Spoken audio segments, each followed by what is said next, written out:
Good evening and welcome to you all. I'm Claire Rozelle, Head of Year 10, and first and foremost, thank you for joining us on this sunny evening for an information evening about pre-public examinations, otherwise known as PPEs, that all Year 10 students will be undertaking in June of this year. So in tonight's meeting, we're going to introduce you to Kevin Toms, who's Raising Standards Lead, and you'll also hear from Gavin Thomas, who's Assistant Principal, who will summarise the end of the meeting and offer further information. After tonight's meeting, if there are any questions that do arise, please feel free to make contact with us and we will endeavour to answer any questions you might have. So once again, thank you very much and hopefully you'll enjoy your evening. Thank you, Mr. Rozelle, for that introduction. My name is Kevin Toms. I'm the Key Stage 4 Raising Standards Lead with a focus on Year 10. Just to start with, a big thank you from myself and the Year 10 tutor team for the level of support that's been provided for our students during these unprecedented times with lockdowns and continued lockdowns. It's been really, really appreciated by the team, and it's contributed to the very, very strong position that the Year 10 currently find themselves in. So thank you from myself and the entire tutor team for your support with the Year 10 students so far. Just to start the presentation with a number, it's 107. That's the number of days students at Penrice within Year 10 have not been in school for their education. Now, that does look like a big scary number. However, comparatively across the rest of the country, that number is actually quite a small number. The actual number of days out has been minimised within the county and within the school. I can totally empathise with the fact that students may feel very anxious, students and parents might feel very anxious with that number. But actually in the wider context, that number or in addition to the amount of work and the excellent work that students have been doing during lockdown and also within Year 9 actually means the students are in a far stronger position than perhaps they might appreciate. So today we're going to talk through the PPEs, the pre-public examinations that have already been introduced by Mrs. Rozelle. Students will sit one of these in most of their subjects. The big question that students always ask about these exams, and one that I've covered in the Year 10 Assembly this year and tutors have reiterated, is the big question is, are they real? And the answer is essentially yes, they are a real exam, often an exam sat 1 or 2 years ago. The second question that always follows that from students is, do they count towards my GCSEs? And the answer is a bit more complicated this year. These exams are not intended to count towards the GCSE.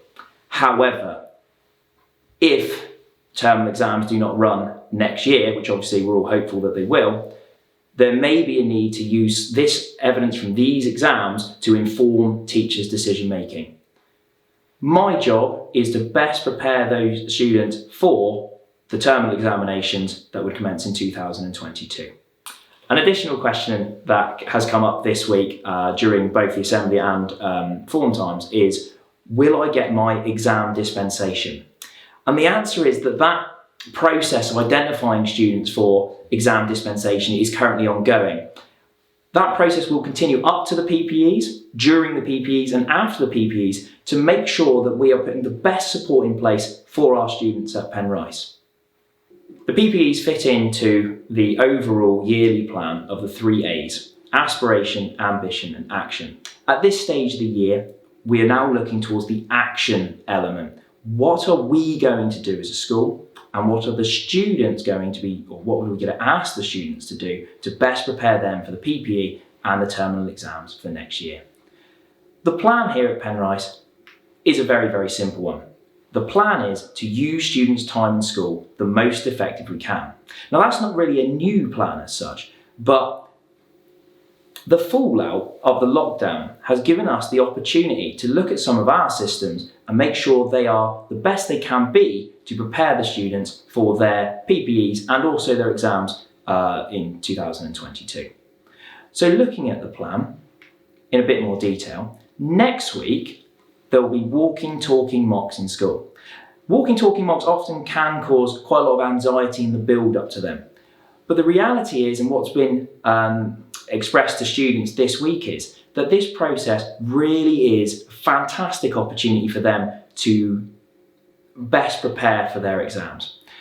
What will happen is the students will go to a venue, often the hall, and they'll be spoken through the exam by a subject specialist who will talk through with the exam how much time they should be spending on certain questions, how to answer certain questions, and any of the pitfalls or traps the exam board may well try to sneak in to these exams.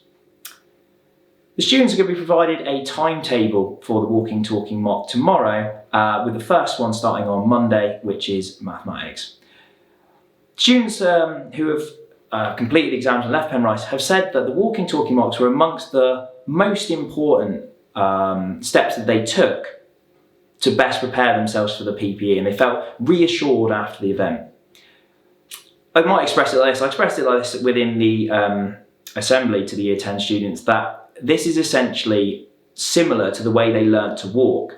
Parents watching this wouldn't have just let them work it out themselves. It would have been hand-holding and small steps, exactly what the walking talking mock's like.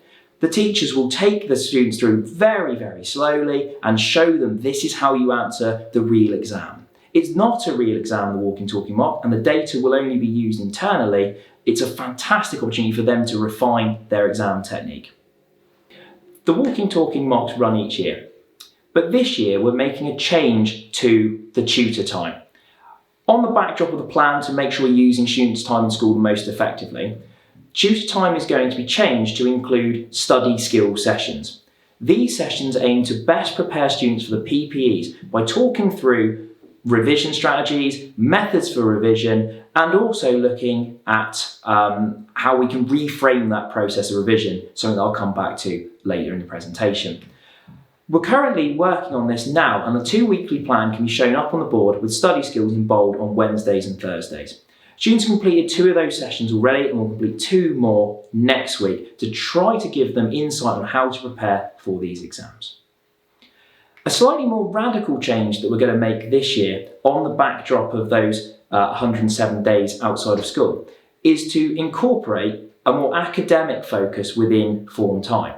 And that will include English, maths and science sessions for 15 to 20 minutes each week. Now those will start in a couple of weeks' time, and the idea is, it's a very simple idea, is to give the students more time with the subject specialist to get them prepared for those specific exams. So I'll put the plan up on the board there, with the Monday and Friday still being used for form time, the Tuesday, Wednesday, Thursday giving a more academic focus. So that's sort of the plan that the school is trying to put in place. Let's now move our attention to the students. The big question, what do we want the students to be doing? Well, the first point is really simple. In school, the high expectations remain.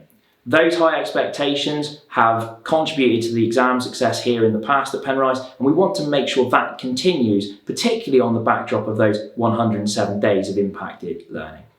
Outside of school, we've set the target for students to revise 50 hours for their PPEs. Now that works out about just under 1 hour a day, and that would also, included within that time, would be the form tutor sessions as well. To assist with this plan, the school has developed a tracker sheet that you can now see up on the board, where students can track their progress of revising the number of hours, but also the subjects that they're revising for as well. This method has proven to be a real motivator in the past, with data collected within school showing the students who engage with this process revised on average 3 times more than the students who didn't do so. In addition, the school has produced a wall planner that's been handed out this week to enable them to prioritise their revision. Now, in the not too distant future, the students will be receiving a PPE timetable, which will show when those exams are going to take place. And this will facilitate students to prioritise their revision. Parents often ask what they can best do to support their children, and these 2 resources that have been produced are a great opportunity for parents to be engaged in the process and guide students about what could be revised first and what maybe needs the priority for their revision. We wouldn't expect parents to know the geography GCSE syllabus. However, having an input, having a handle on what revision the students are doing would be a real benefit for all parties involved. Furthermore, individual subjects have produced videos, or in the process of producing videos, to show students how to revise specifically in their subject. So currently displayed is the French and Spanish one, which is going to be made available on the website in the not too distant future. Again, this could be a great way for parents to be involved within the process, to watch those videos, to be aware of what the subjects themselves are asking students to revise. And it just means that the student revision is the most effective use of time, which is absolutely crucial. Something I mentioned previously in the video and has been a key point during the assembly and form time this week has been this concept of reframing the revision process and approaching it in the right way. Now, the image there on the board and the quote that goes along with go and revise might be familiar to parents watching this video, because that was certainly the advice that I got at school, which was simply go home and read the book. The reality is that's not a particularly effective method of revision, and quite often we find students will tell us that that's overwhelming and the fact they don't know everything. The plethora of GCSEs and the wide content that students have to do at GCSE level makes this process seem overarching and seems too much to be able to do.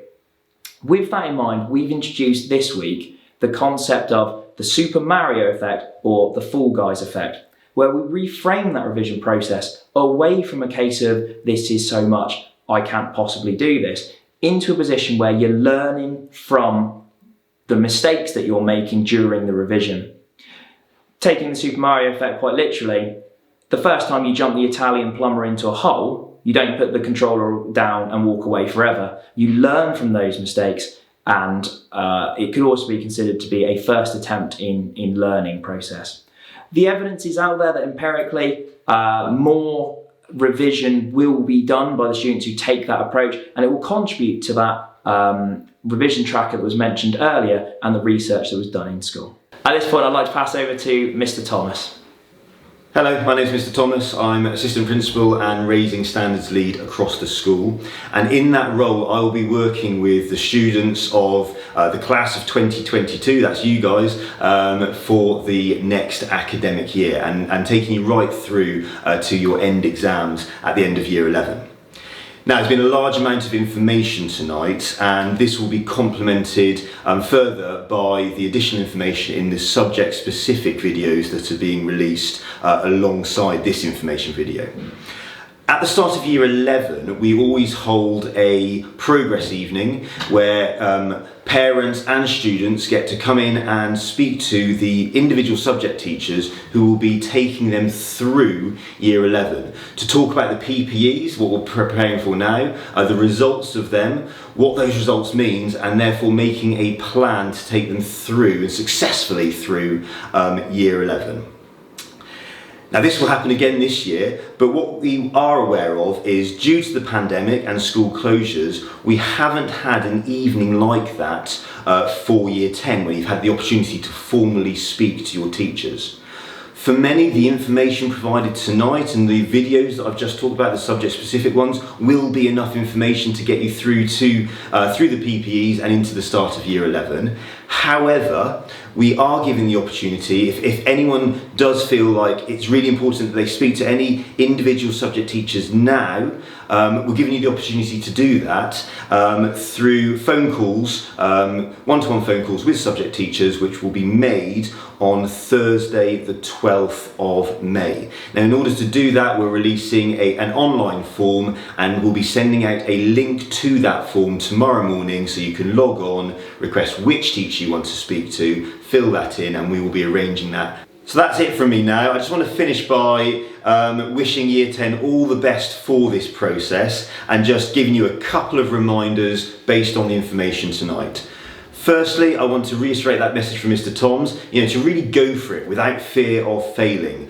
This is not about end results really, it's a trial run, and it's about you learning the process. And the more you buy into this and the more you really go for it and engage with the revision and all those things we put in place, the better you will get at it as we practice again through year 11 and eventually through to those end exams in May, June of 2022. So really go for it without fear of failing. And our simple message to parents is that we're not expecting you to know all the information that you require to pass a GCSE in geography or maths or any other given subject, but what you can do to support this process is help your child to plan their time effectively, give them their space and the resources where to revise, and by doing that, that's really your bit in supporting this process.